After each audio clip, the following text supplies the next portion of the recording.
ನಮ್ಮ ಸಮಸ್ಯೆ ಬಗೆಹರಿಸೋ ನಿಸ್ವಾರ್ಥದ ಮನಸ್ಸಿಗೆ ನಿಸ್ವಾರ್ಥದ ಸಹಾಯ ಸಿಗಬಹುದೇ?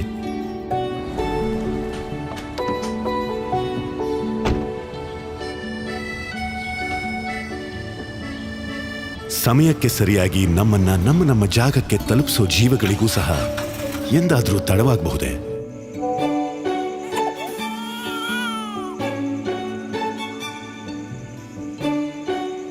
ನಮಗೆ ಧೈರ್ಯ ತುಂಬೋ ಜೀವಕ್ಕೆ ಭಯದ ಹಂಗಿರಬೇಕೆ? ನಮ್ಮ ಆಸೆಗಳಿಗೆ ಬೆಳಕಾಗೋ ಮನಸ್ಸಿಗೆ ಬೆಳಕು ನೀಡೋ ಮತ್ತೊಂದು ಮನಸ್ಸು ಸಿಗಬಹುದೇ?